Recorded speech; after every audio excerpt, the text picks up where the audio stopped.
La côte de la mer du Nord porte un langage qui lui est propre. Elle murmure à travers le bruissement des vagues, à travers le vent qui balaie les digues et à travers le grincement rythmique des vieux bateaux de pêche dans le port. Ceux qui grandissent ici apprennent tôt que la mer est à la fois source de vie et puissance imprévisible. Dans l'un de ces petits villages de pêcheurs, où les maisons se serrent les unes contre les autres et où les rues sentent le sel et les algues, commença l'histoire de Manon Moreau. Manon était originaire de l'intérieur des terres. Elle avait grandi dans une ville de taille moyenne, y avait fait ses études et trouvé son premier emploi. Cependant, au début de la trentaine, elle fut attirée par la côte, séduite par une offre d'emploi dans l'administration d'une coopérative régionale de pêche. Le travail promettait la stabilité et Manon aspirait à un nouveau départ. Sa relation précédente avait échoué et elle espérait que l'air salé et les vastes horizons l'aideraient à voir plus clairement sa propre vie. Le village l'accueillit avec cette amabilité réservée qui caractérise les habitants des côtes. On l'observa d'abord à distance, la saluant poliment mais sans chaleur excessive. Manon loua un petit appartement à l'étage supérieur d'une vieille maison en briques, dont les fenêtres offraient une vue dégagée sur le port. Le matin, les cris des mouettes la réveillaient. Le soir, le ronronnement lointain des chalutiers rentrant au port l'accompagnait vers le sommeil. Elle s'habitua rapidement à ce rythme si fondamentalement différent de l'agitation frénétique de la ville. Gabriel Marchand la rencontra pour la première fois au marché hebdomadaire qui se tenait chaque samedi sur la petite place devant l'église. Il se tenait derrière un stand qui vendait de l'équipement nautique et des articles de pêche, et discutait avec un vieux pêcheur lorsque Manon passa. Leurs regards se croisèrent brièvement, mais quelque chose dans son sourire resta gravé dans sa mémoire. Il avait des yeux sombres qui dégageaient une certaine chaleur, et sa poignée de main, lorsqu'il se présenta plus tard ce même jour, était ferme et assurée. Gabriel dirigeait une petite entreprise de fourniture nautique que son père avait fondée des décennies auparavant. Après la mort de celui-ci, il avait repris l'affaire et l'avait progressivement développée. Il approvisionnait les pêcheurs tout le long de la côte, effectuait lui-même les livraisons et entretenait des relations personnelles avec ses clients. Le travail n'était pas glamour, mais il lui permettait de bien vivre, et Gabriel semblait satisfait de sa place dans le monde. Il raconta à Manon les tempêtes qu'il avait vécues enfant, son père décédé qui lui avait appris à naviguer, et son rêve de posséder un jour un plus grand bateau avec lequel il pourrait aller plus loin au large. Leur relation se développa lentement, presque avec prudence. Dans une communauté où tout le monde se connaissait, la discrétion était importante. Ils se retrouvèrent d'abord pour des promenades sur la plage, où la conversation coulait naturellement et les silences étaient agréables. Gabriel se révéla être un auditeur attentif. Il posait des questions sur le passé de Manon sans paraître intrusif et partageait ses propres histoires, empreintes de modestie et d'un certain humour, pince sans rire. Après quelques mois, l'amitié se transforma en quelque chose de plus, et la 3e année de leur connaissance, ils se marièrent lors d'une cérémonie simple dans l'église du village. La vie commune s'établit selon des schémas familiers. Manon conserva son poste à la coopérative, où elle était entre-temps devenue directrice adjointe. Son travail comprenait des tâches administratives, la coordination avec les autorités et des déplacements occasionnels pour des conférences régionales. Gabriel s'occupait de son entreprise, qui générait des revenus modestes mais constants. Ensemble, ils achetèrent une petite maison à la périphérie du village, non loin de la digue. Elle avait un jardin où Manon essayait de cultiver des légumes et une terrasse couverte d'où l'on pouvait voir le phare par temps clair. Leur week-end suivait un rituel agréable. Le samedi matin, ils allaient au marché, achetaient du poisson frais et du pain, bavardaient avec les voisins. L'après-midi, ils faisaient souvent des excursions le long de la côte, visitaient les villages voisins ou se promenaient dans les marais. Le dimanche, ils restaient généralement à la maison, lisaient, cuisinaient ensemble ou recevaient parfois des visiteurs.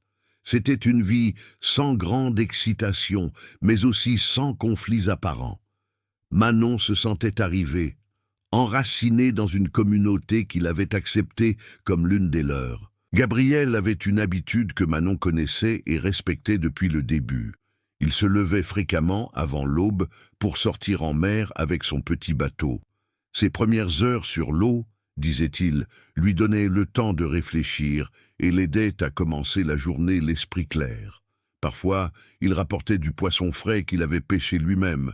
Parfois, il revenait simplement avec les cheveux incrustés de sel et une expression satisfaite. Manon demandait rarement des détails sur ses sorties. Elle comprenait que Gabriel avait besoin de ces moments de solitude et elle les lui accordait sans jalousie ni méfiance. Les années passèrent dans ce rythme régulier.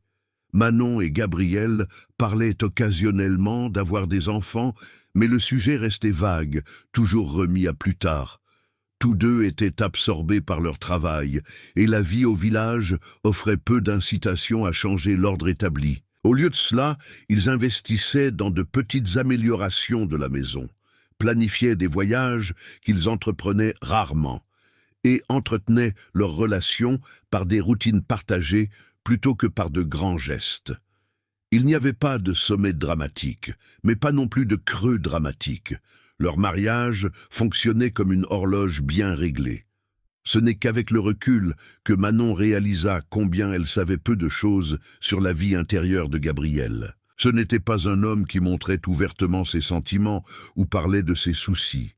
Quand elle lui demandait comment il allait, il répondait généralement avec un sourire et un bref « Bien, tout va bien ». Elle interprétait cette réserve comme faisant partie de son caractère, typique de quelqu'un qui avait grandi sur cette côte rude, où l'apitoiement sur soi-même était considéré comme une faiblesse. Il ne lui vint pas à l'esprit que derrière sa façade calme pouvaient se cacher des choses qu'il lui dissimulait délibérément. Aux yeux des voisins, Manon et Gabriel étaient l'exemple d'un bonheur conjugal solide et sans éclat.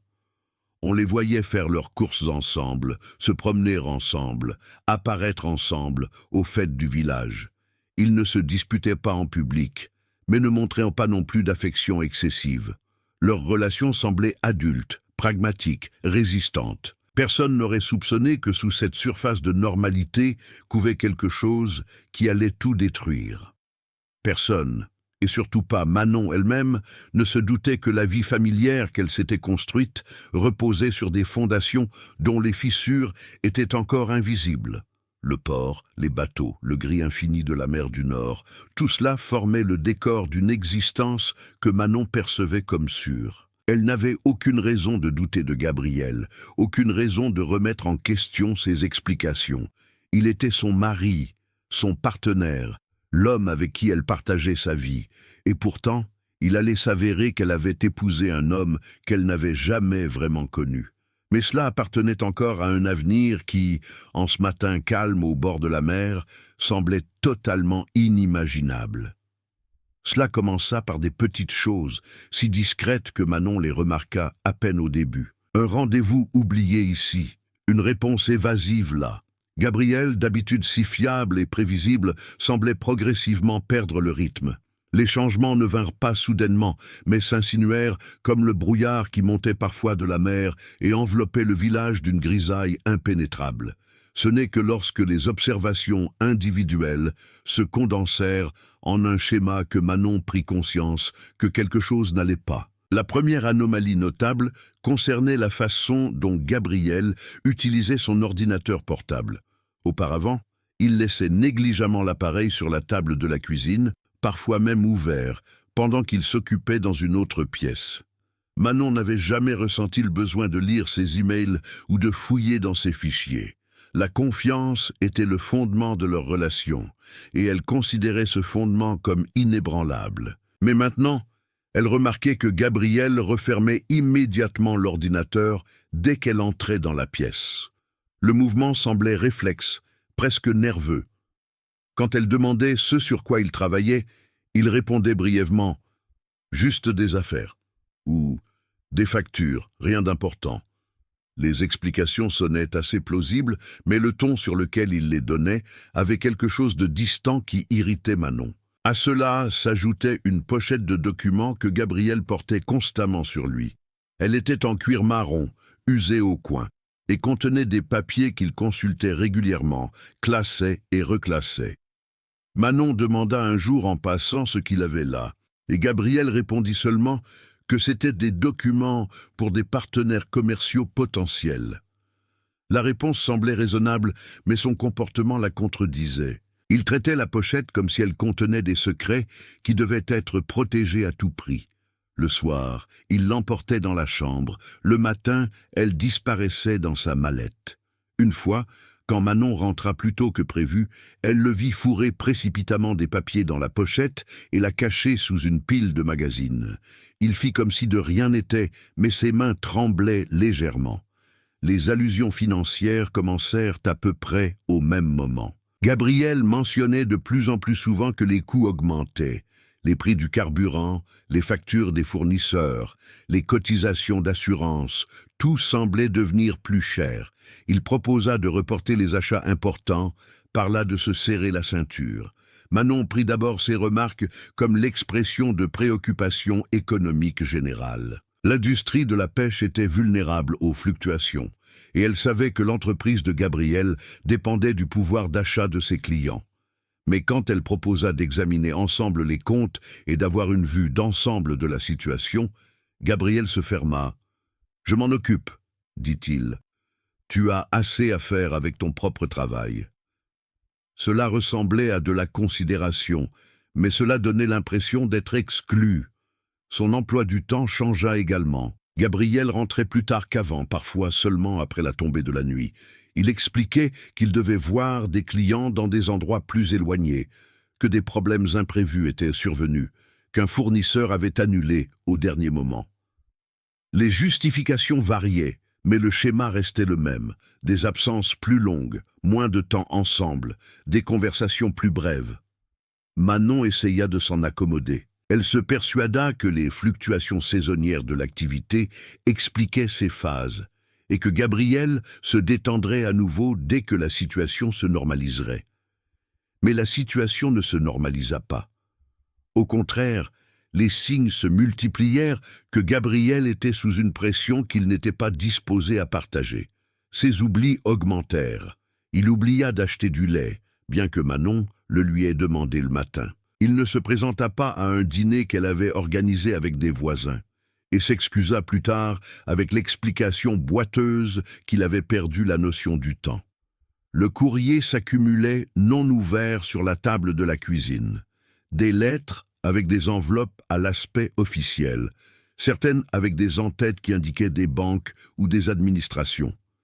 Quand Manon demanda si elle pouvait l'aider à les trier, il refusa d'un geste. « Je m'en occupe », dit-il, mais les lettres restèrent là jour après jour jusqu'à ce que Manon finisse par les pousser elle-même pour faire de la place pour le petit déjeuner. Son humeur devint imprévisible. Certains soirs, il restait assis en silence sur la terrasse, le regard fixé sur la mer, et réagissait à peine quand Manon lui parlait. D'autres soirs, il était irritable, s'emportait pour des broutilles, s'excusait ensuite mollement et se retirait. Ces fluctuations déstabilisaient Manon plus que les incidents individuels. Elle connaissait Gabriel comme un homme équilibré, quelqu'un qui perdait rarement son calme et abordait les problèmes avec une détermination tranquille. L'homme qui était maintenant assis devant elle semblait être un autre, poussé par quelque chose qu'il ne pouvait ou ne voulait pas nommer. La communication entre eux s'amenuisa jusqu'à n'être plus qu'un fil ténu. Les conversations qui coulaient autrefois facilement s'arrêtaient maintenant après quelques phrases. Les repas se prenaient en silence. Même les promenades communes, autrefois source de connexion, semblaient forcées. Gabriel marchait souvent quelques pas devant, comme s'il voulait échapper à la conversation. Quand Manon essayait de parler de son stress évident, elle se heurtait à un mur d'excuses. « C'est juste une phase difficile », dit-il une fois. « Donne-moi un peu de temps, et tout ira mieux. » Les mots étaient censés rassurer, mais ils sonnaient creux, comme une promesse à laquelle lui-même ne croyait pas. Manon commença à chercher des explications. La plus évidente était le stress financier. Peut-être que l'entreprise avait vraiment des difficultés que Gabriel, par fierté, ne voulait pas admettre. Elle connaissait des hommes de sa génération pour qui reconnaître des problèmes économiques équivalait à un échec personnel. Une autre possibilité était un souci de santé. Peut-être avait-il reçu de mauvaises nouvelles lors d'un examen et hésitait-il à l'en charger. Elle pensa aussi au mariage lui-même, se demandant s'il était insatisfait, s'il s'était éloigné d'elle sans qu'elle s'en aperçoive. Mais aucune de ces hypothèses ne formait un tableau cohérent. Ce que Manon ne savait pas et ne pouvait pas deviner, c'est que Gabriel avait depuis longtemps pris des décisions qui allaient bien au-delà de difficultés commerciales. La pochette qu'il gardait si jalousement ne contenait pas des documents d'affaires, mais des papiers qui préparaient une vie parallèle. Les retours tardifs n'étaient pas dus à des rendez-vous clients, mais à des rencontres dont elle ne devait jamais avoir connaissance. Le courrier non ouvert consistait en des rappels et des mises en demeure qui s'étaient accumulées en une montagne qu'il ne pouvait plus gravir. Gabriel s'était empêtré dans un filet de dettes et de mensonges.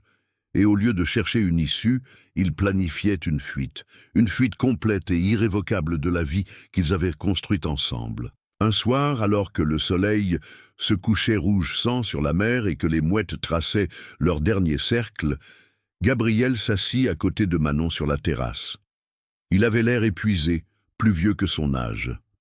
Pendant un moment, elle pensa qu'il allait enfin parler, qu'il allait lui expliquer ce qui l'avait tant changé. Au lieu de cela, il prit sa main, la serra brièvement et dit « Je sais que j'ai été difficile ces derniers temps, mais j'essaie de régler quelque chose. Fais-moi confiance. » Manon hocha la tête, bien que la confiance qu'il réclamait fût déjà fissurée. Elle voulait le croire, voulait croire en la vie qu'elle s'était imaginée, mais au fond d'elle germait un malaise qu'elle ne pouvait plus réprimer. Elle sentait que quelque chose de fondamental était en train de basculer, même si elle ne pouvait pas encore saisir l'ampleur de ce basculement. Les semaines passèrent, et la distance entre eux continua de croître. Manon s'habitua au silence, aux portes fermées, à la solitude au sein de son mariage. Elle fonctionnait, allait au travail, faisait le ménage, souriait lors des rencontres avec les voisins. Mais la nuit, elle restait éveillée et écoutait les pas agités de Gabriel dans le couloir, le clic discret de son ordinateur portable, les bruits d'un homme qui combattait des démons qu'il n'était pas prêt à nommer. Elle ne savait pas que ces nuits agitées étaient les dernières qu'il passerait sous le même toit. Elle ne savait pas que Gabriel avait déjà choisi un jour où il disparaîtrait et que ce jour approchait inexorablement. Le jour où Gabriel disparut commença comme n'importe quel autre. Le réveil sonna à 6 heures et Manon l'entendit bouger dans la salle de bain, faire couler l'eau, fredonner doucement. C'était un jeudi de fin octobre. L'un de ces jours d'automne où le ciel au-dessus de la mer du Nord était d'un gris pâle et où le vent portait une humidité salée qui se déposait sur la peau. Manon resta encore quelques minutes au lit, écoutant les bruits familiers et savourant la chaleur sous la couette. Quand Gabriel entra dans la chambre pour prendre sa veste, elle ouvrit les yeux et le regarda. Il portait ses vêtements de travail habituels, un pantalon sombre, un pull chaud, et par-dessus la veste imperméable qu'il portait toujours lors de ses sorties en bateau. Ses cheveux étaient encore humides de la douche, et son visage montrait l'expression détendue d'un homme qui s'apprêtait à vivre une matinée ordinaire. Rien en lui n'indiquait quoi que ce soit d'inhabituel. Il se pencha vers elle, l'embrassa sur le front et dit qu'il voulait sortir brièvement avec le bateau pour se vider la tête avant de s'occuper d'une livraison en retard. Il promit d'être de retour avant le déjeuner. Manon hocha la tête, ensommeillée, murmura quelque chose sur la prudence en mer et se retourna. Ce furent les derniers mots qu'elle lui dit. Quand elle se leva 1 heure plus tard et alla dans la cuisine, elle trouva une tasse de café à moitié vide sur le comptoir. À côté se trouvait un mot de la main de Gabriel, une courte note lui rappelant que l'artisan viendrait dans l'après-midi pour réparer le robinet qui fuyait. La banalité de ce message la rassura. C'était une communication quotidienne, la preuve d'un homme qui pensait aux tâches routinières tout en planifiant sa journée. Manon but son propre café, se doucha, s'habilla et partit au travail. La matinée se déroula sans incident particulier. Elle assista à une réunion, traita des emails, passa des appels téléphoniques. Gabrielle n'était pendant ces heures qu'une pensée fugace en marge de sa conscience. Vers midi, alors qu'elle prenait une salade à la cantine, elle jeta un coup d'œil à son téléphone. Pas de message de Gabrielle, mais ce n'était pas inhabituel. Il se manifestait rarement pendant la journée, à moins qu'il n'y ait quelque chose de précis à discuter. Elle mangea à son bureau tout en corrigeant un rapport et n'y pensa pas davantage. Ce n'est que lorsque l'après-midi avança et que l'horloge indiqua 2 heures, puis 3, puis 4, qu'un léger malaise commença à monter en elle. Gabriel avait dit qu'il serait de retour avant le déjeuner. La moitié de la journée était maintenant passée, et elle n'avait pas eu de nouvelles de lui. Elle essaya de l'appeler. Le téléphone sonna plusieurs fois, puis la messagerie se déclencha. Sa voix, calme et amicale, lui demandait de laisser un message. Manon dit quelques mots sur le répondeur, essayant de dissimuler son inquiétude, et raccrocha. 20 minutes plus tard, elle rappela. Encore la messagerie. Elle envoya un texto, demandant si tout allait bien, s'il avait été retardé. Le message fut délivré, mais pas lu. Le petit symbole indiquant si le destinataire avait ouvert le message resta gris. À 5 heures, Manon quitta le travail plus tôt que prévu. L'inquiétude s'était transformée en une préoccupation concrète qu'elle ne pouvait plus ignorer. Sur le chemin du retour, elle passa en revue différents scénarios. Peut-être que son téléphone n'avait pas de réseau. Peut-être qu'il était chez un client et ne pouvait pas répondre. Peut-être que quelque chose s'était passé avec le bateau, une petite panne qui le retardait, mais ne le mettait pas en danger. Elle s'accrochait à ces explications anodines, tandis que le paysage défilait devant sa fenêtre de voiture, les champs plats, les arbres tordus par le vent, les premières lumières du village au loin. Quand elle arriva chez elle, la voiture de Gabriel n'était pas dans l'allée. La maison était silencieuse et sombre. Elle entra, appela son nom, bien qu'elle sût que personne ne répondrait. La tasse de café était toujours sur le comptoir, le mot toujours à côté. Tout était exactement comme elle l'avait laissé le matin. Manon s'assit à la table de la cuisine et fixa son téléphone, comme si elle pouvait le faire sonner par la seule force de sa volonté. Les minutes s'étirèrent en une éternité lancinante. À 6 heures, elle appela le port. Un employé qu'elle connaissait vaguement confirma que le bateau de Gabriel était parti tôt le matin. Il se souvenait d'avoir vu Gabriel larguer les amarres et se diriger vers le large. Depuis, personne n'avait eu de ses nouvelles. L'homme à l'autre bout de la ligne semblait inquiet, mais pas alarmé. « Les bateaux rentraient parfois plus tard que prévu, dit-il. Le temps était instable, et il était possible que Gabriel ait cherché un mouillage abrité pour attendre une rafale. Il promit de se renseigner et de la rappeler s'il apprenait quelque chose. L'heure suivante, Manon la passa dans un état entre espoir et crainte. Elle fit les 100 pas dans la maison, regardant sans cesse par la fenêtre, comme si elle pouvait distinguer la silhouette de Gabriel à l'horizon. Le crépuscule descendit sur le village, et avec lui vint un froid qui n'avait rien à voir avec la température. À 7 heures, elle appela la police locale. L'agent qui prit son appel posa des questions factuelles. Nom du disparu, description, type de bateau, itinéraires habituels. Il expliqua qu'il ne pouvait pas encore parler d'urgence, mais qu'il informerait les gardes-côtes. Sa voix était professionnelle et distante, la voix d'un homme qui recevait régulièrement de tels appels et avait appris à ne pas tirer de conclusions hâtives. La nuit tomba et avec elle vint la certitude que quelque chose de grave s'était produit. Manon était assise dans le salon, le téléphone à la main, et attendait des nouvelles qui ne venaient pas. Vers 10 heures, on sonna à la porte. 2 agents en uniforme se tenaient sur le seuil, leur visage à la fois grave et compatissant. Ils demandèrent à entrer, et Manon les conduisit sans un mot au salon. Ce qu'ils avaient à rapporter allait changer sa vie à jamais. Un bateau de patrouille des gardes-côtes avait trouvé des débris qui dérivaient à environ 15 kilomètres de la côte. Les fragments avaient été clairement identifiés comme des parties du bateau de Gabriel, la plaque d'immatriculation, des morceaux de la coque, une partie du mât. Il n'y avait aucun signe de collision avec un autre navire et aucune indication d'incendie ou d'explosion. Le temps avait été rude, mais pas exceptionnel pour cette saison. Ce qui s'était exactement passé ne pouvait pas être déduit des débris. Ce qu'ils n'avaient pas trouvé était tout aussi significatif. Pas de gilet de sauvetage, pas d'effet personnel, pas de corps. Les agents parlèrent d'une opération de recherche qui reprendrait le lendemain matin à l'aube. Hélicoptères, bateaux, volontaires des villages environnants.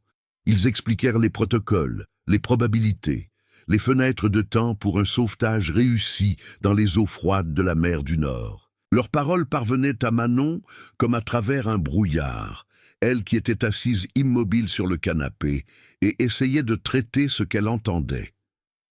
Gabriel, son mari, l'homme qui l'avait embrassé ce matin et avait promis d'être de retour pour le déjeuner, avait disparu. La mère, qu'ils avaient tous deux tant aimée, l'avait peut-être englouti. Les jours suivants se fondirent en un seul cauchemar interminable. Des équipes de recherche ratissèrent les eaux, des plongeurs examinèrent le fond marin, des experts analysèrent les courants et les données météorologiques. Manon attendait, téléphonait, répondait aux questions, recevait les visites compatissantes des voisins. Elle fonctionnait en pilote automatique, accomplissant ce qui devait être accompli, tandis qu'une partie d'elle refusait d'accepter ce que tous les autres considéraient déjà comme probable. Mais avec chaque jour qui passait sans résultat, l'espoir rétrécissait un peu plus. Après une semaine, les gardes-côtes cessèrent les recherches actives. Il n'y avait pas de nouvelles découvertes, pas de pistes à suivre. L'agent responsable vint en personne annoncer la décision à Manon. Il parla de probabilité statistique, de température de l'eau et de chances de survie, de la nécessité de tirer un trait à un moment donné. Ces mots étaient factuels, mais non dénués de compassion. Il avait eu de telles conversations souvent, et il savait qu'il n'existait pas de formulation qui pût atténuer la douleur.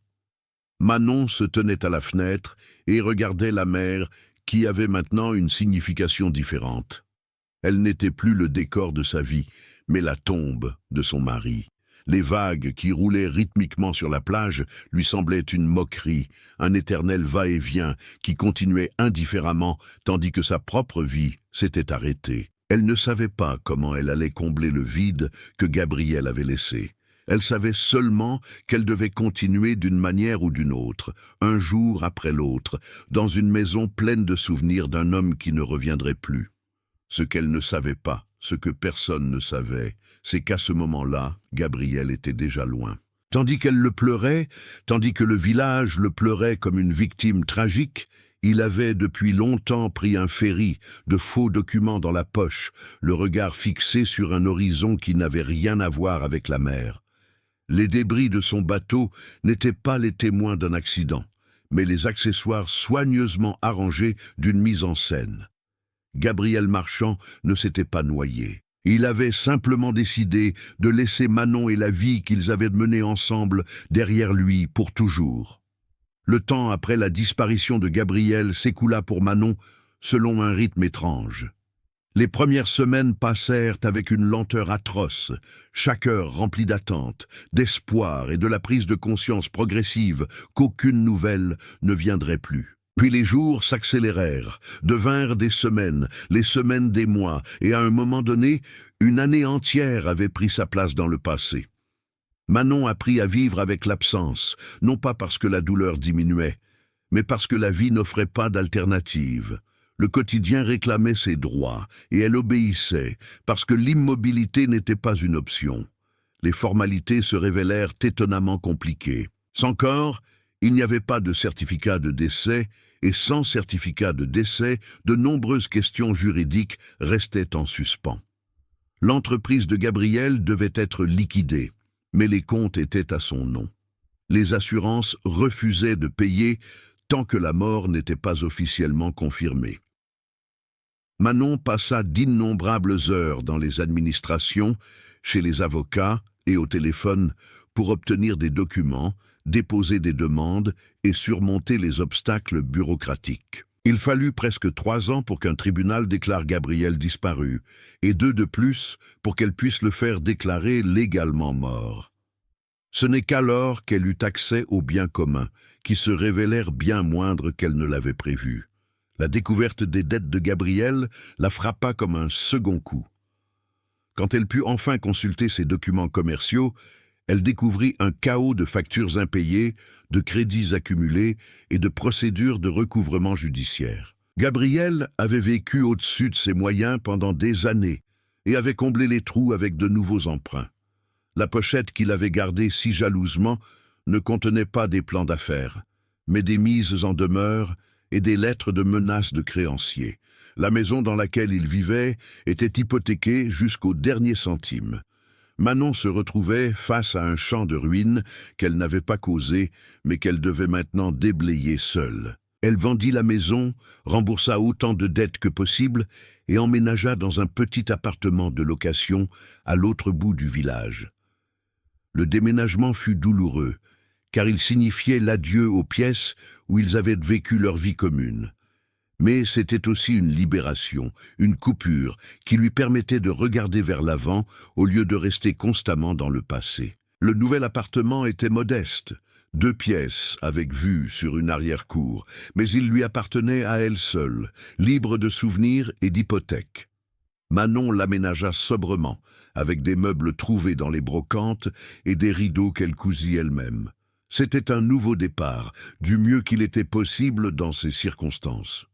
Son travail à la coopérative de pêche se révéla être une ancre dans ces années turbulentes. La routine quotidienne, les visages familiers des collègues, les tâches concrètes qui réclamaient son attention, tout cela l'aidait à mettre un pied devant l'autre. Elle se jeta dans son travail, prit des responsabilités supplémentaires et fut finalement promue directrice de l'administration. La promotion apporta plus de travail, mais aussi plus de reconnaissance et un meilleur salaire. Manon investit l'énergie supplémentaire qu'elle tirait de sa nouvelle position dans la reconstruction de sa stabilité financière. Lentement, mois après mois, elle remboursa les dettes restantes et se constitua un modeste coussin pour les dépenses imprévues. Le village la traitait avec un mélange de compassion et de gêne. Dans les premières années après la disparition de Gabriel, on l'abordait souvent, on lui présentait des condoléances et on lui offrait de l'aide. Avec le temps, cependant, la tragédie s'estompa dans la mémoire collective. De nouveaux événements prirent le devant de la scène, naissances et mariages, tempêtes et récoltes, l'éternel va-et-vient de la vie côtière. Manon devint une figure marginale, la veuve qui vivait seule et participait rarement aux activités communautaires. Elle ne le reprochait à personne. Elle savait que la vie continuait et qu'elle devait décider elle-même dans quelle mesure elle voulait y participer. Ses contacts sociaux se réduisirent au minimum. Il y avait des collègues avec qui elle prenait parfois un café après le travail, et une voisine qui passait de temps en temps pour bavarder. Mais des amitiés profondes ne se développèrent pas. Manon avait du mal à s'ouvrir aux autres, et la plupart des gens du village ne savaient pas comment gérer son histoire. Elle était trop jeune pour être respectée comme une sage veuve, et trop marquée pour participer légèrement aux joies du quotidien. Alors elle resta seule, trouvant du réconfort dans les livres, dans les longues promenades sur la plage et dans la compagnie silencieuse de ses propres pensées. Les années la transformèrent sans qu'elle en prenne conscience.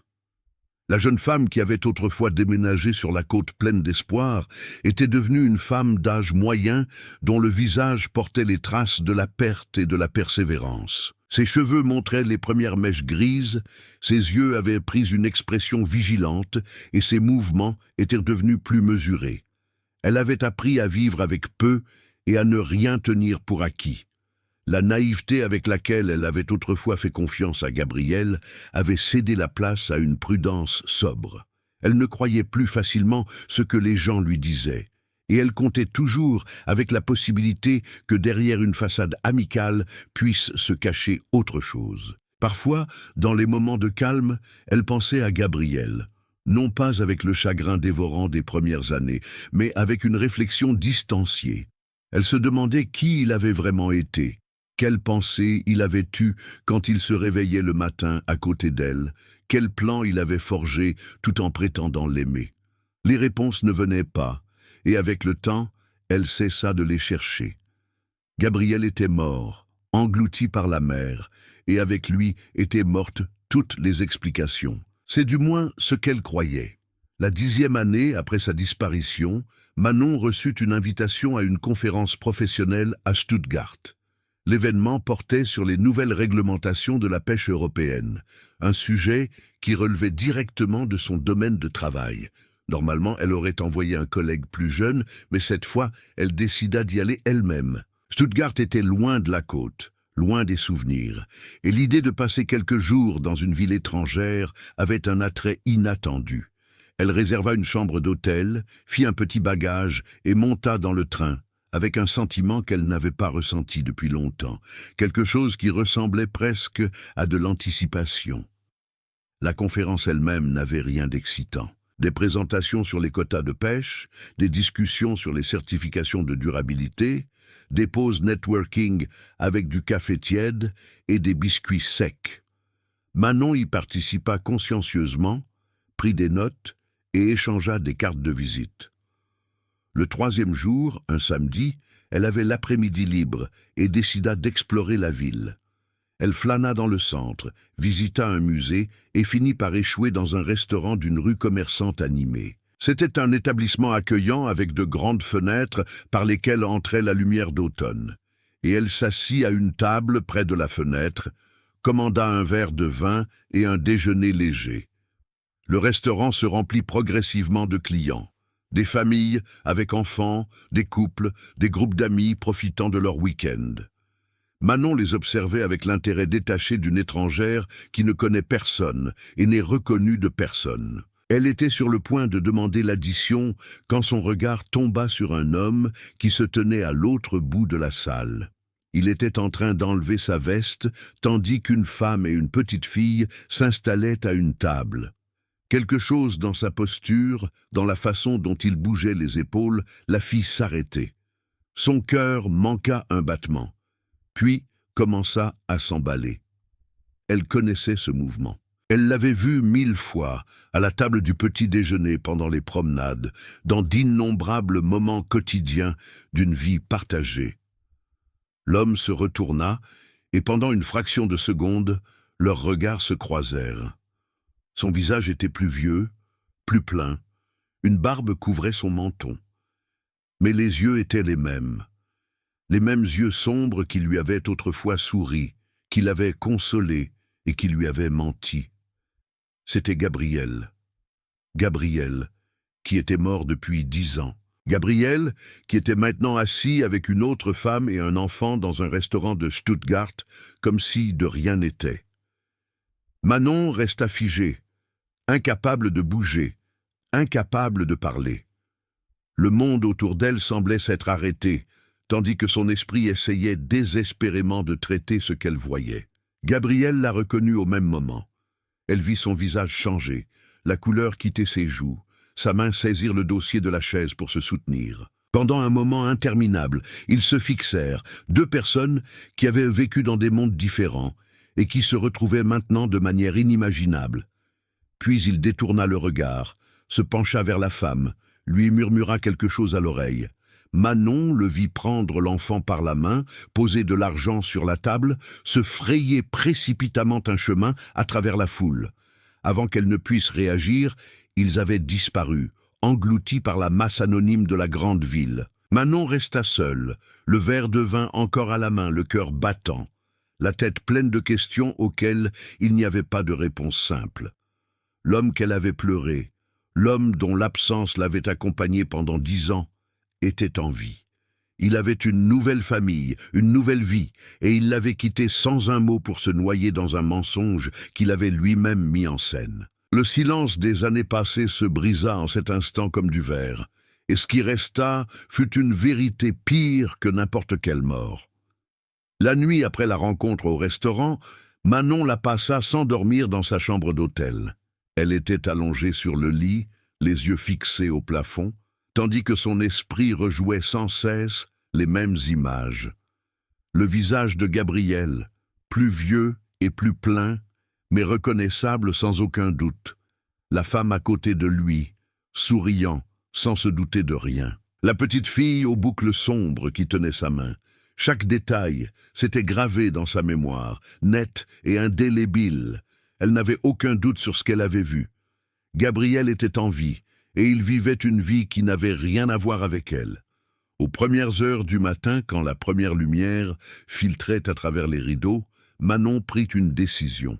Elle ne rentrerait pas chez elle en faisant comme si rien ne s'était passé. Elle ne retournerait pas dans le silence qu'elle avait enduré pendant 10 ans. Cette fois, elle trouverait des réponses, quoi qu'il en coûte. Elle se doucha, s'habilla et quitta l'hôtel avec une détermination qu'elle n'avait pas ressentie depuis des années. La conférence était oubliée, le voyage de retour reporté. Stuttgart lui avait révélé une vérité, et elle ne se reposerait pas tant qu'elle n'aurait pas compris toute l'étendue de cette vérité. Son premier chemin la ramena au restaurant où elle avait vu Gabriel. Il était encore tôt et l'établissement n'ouvrait qu'à midi. Manon attendit dans un café en face, observant la rue et rassemblant ses pensées. Quand le restaurant ouvrit finalement ses portes, elle entra et parla au serveur qui avait été de service la veille au soir. Elle raconta une demi-vérité, dit qu'elle avait vu une vieille connaissance et avait perdu le contact avant de pouvoir dire au revoir. Le serveur se souvenait vaguement de la famille, mais ne put fournir d'informations utiles. Ils avaient payé en espèces et n'avaient pas laissé de nom. Manon changea de stratégie. Elle parcourut les rues environnantes, mémorisa le quartier et réfléchit à l'endroit d'où pouvait venir une famille, avec un petit enfant un samedi midi. Centres commerciaux, parcs, quartiers résidentiels à proximité. Elle n'avait pas d'indice concret, seulement le vague espoir que le hasard qui les avait réunis une fois puisse frapper une seconde fois. Après des heures de recherche infructueuses, elle retourna épuisée à l'hôtel. Mais elle n'abandonna pas. Le lendemain, elle commença à procéder plus systématiquement. Elle se souvint de la petite fille, qui semblait avoir environ 5 ou 6 ans. Un enfant de cet âge fréquentait probablement une maternelle ou une école primaire. Stuttgart était grande, mais pas infinie. Manon passa la matinée à la bibliothèque municipale et rechercha les écoles et jardins d'enfants dans les quartiers proches du restaurant. Elle dressa une liste, méthodique et minutieuse, comme elle en avait l'habitude dans son travail.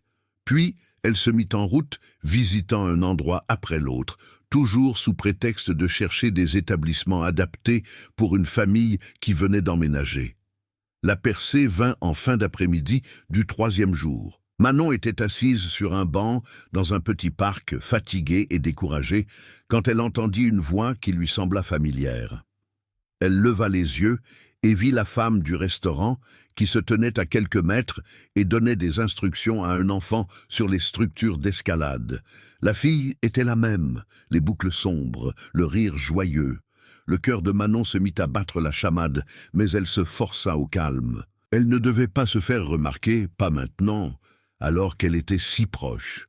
Elle observa la femme pendant une demi-heure, puis la suivit à distance prudente quand celle-ci quitta le parc avec l'enfant. Le chemin les mena à travers des rues résidentielles tranquilles, passant devant des immeubles et de petits jardins de devant, jusqu'à ce que la femme s'arrête finalement devant un bâtiment et sorte une clé de sa poche. Manon mémorisa l'adresse, attendit qu'elle ait disparu à l'intérieur, puis passa lentement devant la maison. Dans l'entrée se trouvait une rangée de sonnettes. Son regard parcourut les noms jusqu'à s'arrêter sur un qui lui coupa le souffle. G. Marchand était inscrit là, en lettres noires propres sur fond blanc. Il n'avait même pas changé son nom de famille. De retour à l'hôtel, Manon s'assit au petit bureau et commença à écrire. Elle nota tout ce qu'elle avait observé, l'adresse, la description de la femme et de l'enfant, l'heure et le lieu de l'observation, le nom sur la sonnette. Puis, elle ouvrit son ordinateur portable et commença à chercher des informations en ligne. Le registre civil allemand n'était pas accessible au public, mais il y avait d'autres moyens. Réseaux sociaux, annuaires professionnels, registres d'associations. Elle chercha Gabriel Marchand à Stuttgart, Pauline Marchand, chaque combinaison qui lui venait à l'esprit. Les résultats étaient maigres, mais pas inutiles. Elle trouva une entrée dans un annuaire local d'artisans qui listait un G, Marchand comme électricien indépendant dans une banlieue de Stuttgart. L'adresse indiquée correspondait à la maison devant laquelle elle s'était tenue. La certitude frappa Manon de plein fouet. Gabriel n'avait pas seulement survécu, il s'était construit une existence entièrement nouvelle. Il travaillait, il vivait avec une femme, il avait un enfant. Pendant 10 ans, il avait maintenu cette façade, tandis que Manon le pleurait, remboursait ses dettes et essayait de reconstruire quelque chose à partir des ruines de leur vie commune. La colère qui monta en elle était si intense qu'elle sentit ses mains trembler. Mais sous la colère gisait autre chose, un chagrin profond et tranchant pour la femme qu'elle avait été, pour les années qu'elle avait perdues, pour la confiance qui avait été irrémédiablement détruite. Le lendemain matin, Manon appela la police. Elle demanda à parler à quelqu'un chargé des affaires de disparition et de fraude, et raconta son histoire en termes concis et factuels. L'agent à l'autre bout du fil écouta attentivement, posa des questions et lui demanda de venir au commissariat le plus proche pour faire une déclaration formelle. Manon fit ce qu'on lui demandait et passa la matinée à signer des procès-verbaux, à présenter des preuves et à exposer les 10 dernières années de sa vie devant des étrangers. C'était humiliant et libérateur à la fois. L'enquête progressa plus vite qu'elle ne l'avait prévu. La police de Stuttgart contacta ses collègues de la côte de la mer du Nord, compara les données et confirma en quelques jours que l'homme qui vivait sous le nom de Gabriel Marchand à Stuttgart était identique à Gabriel Marchand, qui avait disparu en mer 10 ans auparavant et avait ensuite été déclaré mort. Les données biométriques correspondaient, tout comme les vieilles photos que Manon avait fournies. Il n'y avait plus aucun doute. Gabriel avait simulé sa mort pour échapper à ses dettes et à son mariage. Parallèlement aux enquêtes policières, Manon fut confrontée à une autre vérité, presque aussi douloureuse. La femme avec qui Gabriel vivait s'appelait Pauline Collin. Elle était infirmière dans un hôpital voisin et avait rencontré Gabriel il y a environ 8 ans, quand il s'était présenté aux urgences pour une blessure à la main. Il lui avait dit qu'il était veuf, que sa première femme était morte dans un accident de voiture et qu'il avait cherché un nouveau départ dans une ville étrangère. Pauline n'avait eu aucune raison de douter de son histoire. Ils étaient tombés amoureux, avaient emménagé ensemble, et il y a 6 ans était née leur fille Zoé. Pauline ne savait rien de Manon, rien du village de pêcheurs sur la mer du Nord, rien de la mort mise en scène. Elle était tout autant une victime que Manon elle-même. La police informa Pauline avant d'arrêter Gabriel. Un agent la chercha sur son lieu de travail et lui demanda un entretien confidentiel. Ce qu'il lui dit détruisit le monde qu'elle croyait connaître. L'homme qu'elle aimait, le père de sa fille, n'était pas celui qu'il prétendait être. C'était un escroc, un bigame, un homme qui avait fait croire pendant des années à une autre femme qu'il était mort. Pauline s'effondra. Elle pleura, cria, refusa d'abord d'accepter la vérité. Mais les preuves étaient accablantes. Et à la fin, elle dut faire face à la réalité. L'arrestation eut lieu un jeudi matin, presque exactement 10 ans après le jour où Gabriel avait dirigé son bateau vers la mer du Nord et n'était pas revenu. Des agents sonnèrent à la porte de l'appartement à Stuttgart, montrèrent leur badge et emmenèrent Gabriel menotté. Les voisins observèrent la scène derrière leurs rideaux, chuchotant et spéculant. Pauline se tenait dans l'embrasure de la porte, Zoé à ses côtés, et regarda l'homme en qui elle avait eu confiance être mis dans une voiture de police. Ils n'échangèrent ni regard, ni mots. Il n'y avait plus rien à dire. Manon apprit l'arrestation par un appel de l'enquêteur. Elle reçut la nouvelle avec un calme qui la surprit elle-même.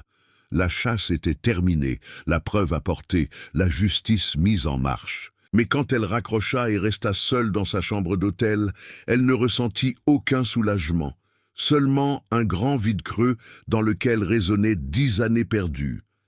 Elle avait trouvé la vérité, mais la vérité ne lui avait pas rendu ce qu'elle avait perdu. Elle avait seulement confirmé que tout ce en quoi elle avait cru avait été un mensonge depuis le début. Le procès contre Gabriel Marchand commença par une grise journée de novembre, presque exactement un an après son arrestation. Le tribunal régional de Stuttgart avait attribué l'une des plus grandes salles d'audience, car l'intérêt public pour l'affaire était considérable. Des journalistes se pressaient sur les bancs de la presse, des spectateurs remplissaient les rangées derrière, et devant le palais de justice, des équipes de télévision attendaient des images exploitables. L'histoire d'un homme qui avait simulé sa mort pour commencer une nouvelle vie, tandis que sa femme le pleurait pendant des années, avait quelque chose qui fascinait et repoussait les gens à la fois.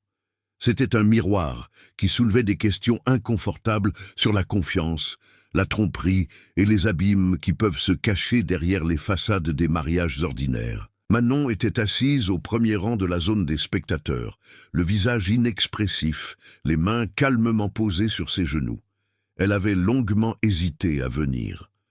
L'idée de revoir Gabriel, de lui faire face dans cette salle stérile pleine d'étrangers, lui avait causé des nuits blanches. Mais finalement, elle avait décidé qu'elle devait être là. Non par vengeance, non par sensationnalisme, mais parce qu'elle avait le droit d'entendre ce qu'il avait à dire. Après 10 ans de silence, elle méritait au moins cela. Gabriel fut conduit dans la salle par 2 agents pénitentiaires. Il portait un costume sombre qui ne semblait pas lui aller, et son visage montrait les traces des mois de détention provisoire. Il avait maigri, sa barbe avait disparu, et ses yeux avaient pris une expression traquée. Quand il s'assit au banc des accusés, son regard parcourut la salle jusqu'à ce qu'il trouve Manon. Un moment, leurs yeux se rencontrèrent, et quelque chose vacilla sur son visage, peut-être du remords, peut-être de la honte, peut-être seulement l'embarras d'un homme enfin confronté aux conséquences de ses décisions. Puis il détourna le regard et baissa la tête. L'acte d'accusation était volumineux, escroquerie en plusieurs cas, faux et usage de faux, obtention frauduleuse de prestations d'assurance, simulation d'infraction pénale, manquement à l'obligation alimentaire. La procureure, une femme aux yeux perçants et au langage précis, lut les chefs d'accusation d'un ton qui ne laissait aucun doute qu'elle s'attendait à une condamnation. Elle décrivit comment Gabriel avait systématiquement dissimulé ses dettes, mis en scène sa mort et construit une nouvelle identité. Elle présenta des preuves, documents falsifiés, relevés bancaires, témoignages. Chaque détail s'assemblait pour former l'image d'un homme qui avait été prêt à tout sacrifier et à sacrifier tout le monde pour échapper à ses problèmes. La défense tenta de faire valoir des circonstances atténuantes. L'avocat de Gabriel, un pénaliste expérimenté à la voix douce et aux gestes mesurés, parla de pression excessive, de charges psychiques, d'un effondrement qui avait poussé son client à des actes irrationnels. Il demanda une expertise psychiatrique pour évaluer la responsabilité de Gabriel au moment des faits. Le tribunal accepta, et le procès fut suspendu pendant plusieurs semaines, le temps que des experts examinent Gabriel et formulent leurs conclusions. L'expertise qui fut finalement présentée déçut la défense. Les psychiatres ne trouvèrent aucun signe de maladie mentale qui aurait pu expliquer ou excuser les actes de Gabriel. Il n'avait pas été psychotique, pas dissociatif, pas dans un état qui aurait altéré sa capacité de discernement ou de contrôle. Ce qu'ils trouvèrent était un homme avec des traits de personnalité narcissique, qui avait du mal à assumer la responsabilité de ses erreurs et qui avait tendance à résoudre les problèmes par la fuite plutôt que par la confrontation. C'était un portrait de caractère, pas un tableau clinique, et cela n'offrait aucune protection contre les conséquences pénales. Au cours du procès, des témoins furent entendus. Manon se présenta à la barre et relata ses expériences avec une clarté qui la surprit elle-même.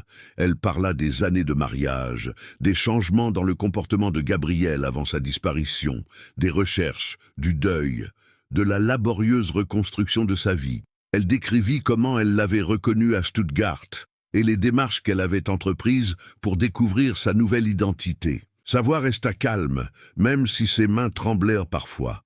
Elle ne pleura pas, elle n'accusa pas. Elle exposa simplement ce qui s'était passé et laissa le tribunal en tirer ses conclusions. Pauline Collin fut également convoquée comme témoin. Elle apparut accompagnée d'une avocate et semblait calme, bien que des cernes profonds sous ses yeux témoignent de nuits blanches. Son témoignage fut plus court que celui de Manon, mais non moins saisissant. Elle raconta sa relation avec Gabriel, l'histoire qu'il lui avait servi, la vie qu'ils avaient construite ensemble, sans se douter qu'elle reposait sur des mensonges.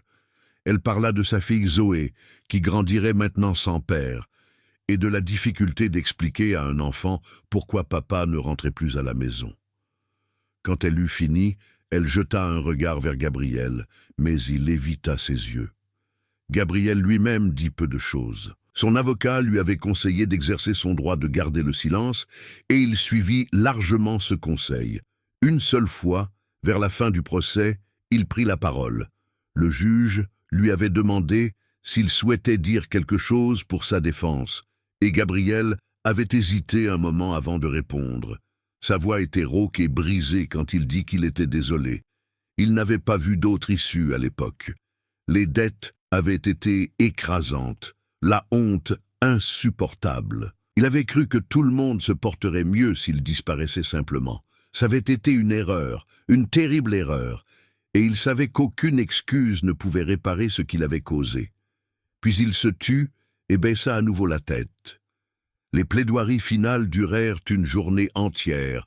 La procureure requit une peine de prison de 12 ans, soulignant la gravité des actes, la durée de la tromperie et l'étendue des dommages causés.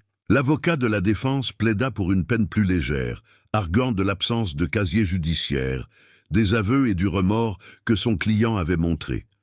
Le tribunal se retira pour délibérer, et ceux qui attendaient passèrent des heures dans un silence tendu, jusqu'à ce qu'enfin la cloche retentisse et que tout le monde soit rappelé dans la salle.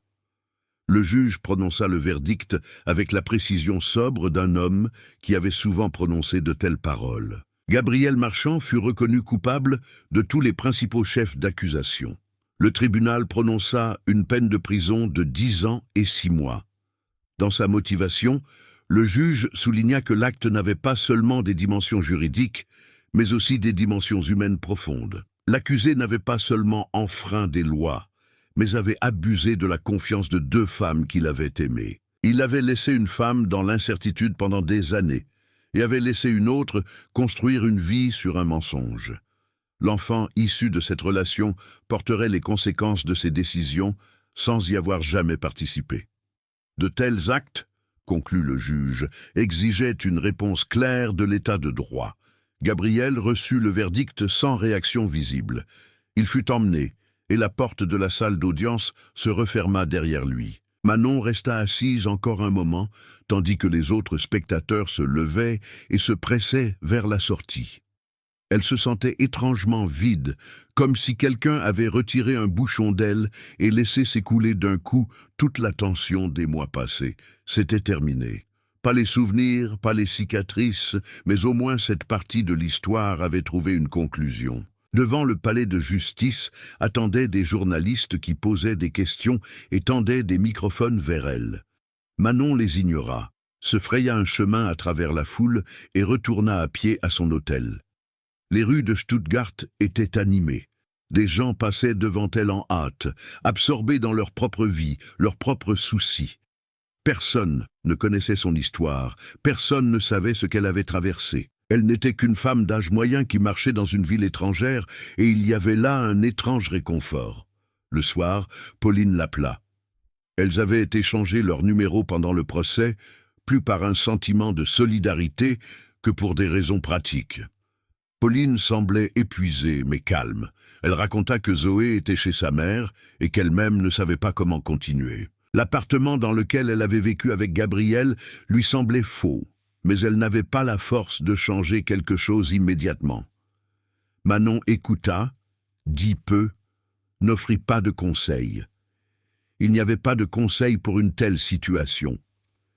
Il n'y avait que la certitude qu'il fallait continuer d'une manière ou d'une autre, un jour après l'autre, jusqu'à ce que les jours deviennent des semaines et les semaines des mois. Manon retourna dans son village au bord de la mer du Nord. La mer l'accueillit avec son éternel bruissement, indifférente au drame des gens qui vivaient sur ses rivages. Elle reprit son travail, entretint ses petites routines, se promena quand le temps le permettait. Les voisins savaient maintenant pour le procès. Certains avaient lu les articles dans les journaux, mais personne ne lui en parla directement. C'était le genre de discrétion qui caractérisait les habitants de la côte, un mélange de respect et de compréhension, que certaines choses étaient trop grandes pour les bavardages. Avec le temps, Manon commença à travailler sur un livre. Ce n'était pas une autobiographie, pas un récit à sensation, mais quelque chose de plus personnel. Elle écrivait sur la confiance et la trahison, sur les signes qu'elle avait manqués, et sur la question de comment continuer à vivre quand le fondement sur lequel on se tenait s'avère être des sables mouvants. Elle écrivait pour elle-même, sans savoir si quelqu'un d'autre lirait jamais ces pages. Mais l'acte d'écrire l'aidait à ordonner les fragments de son histoire et à trouver un sens qui lui avait si longtemps échappé. Gabrielle purgeait sa peine dans un établissement pénitentiaire du sud-ouest du pays. Manon ne lui rendit pas visite, ne lui écrivit pas, pensa à peine à lui. Il était un chapitre clos, une leçon qu'elle avait apprise. Ce qui restait de lui n'était pas de la haine et même pas du chagrin, mais un profond et silencieux désenchantement. Elle avait aimé un homme qui n'avait jamais existé. Le vrai Gabriel, qu'il ait pu être, lui était resté étranger. Et cette étrangeté, elle ne la comprendrait jamais complètement. Par un matin de printemps, plus de 2 ans après la fin du procès, Manon se tenait sur la plage et regardait l'eau. Le soleil perçait à travers les nuages et pendant un moment, la mer scintilla dans une lumière qui semblait presque irréelle. Elle pensa à la femme qu'elle avait été il y a 20 ans, jeune et pleine d'espoir, prête à partager sa vie avec un homme qu'elle croyait connaître. Cette femme n'existait plus. À sa place était venu quelqu'un d'autre, quelqu'un qui avait traversé le feu et avait appris à vivre avec des cicatrices.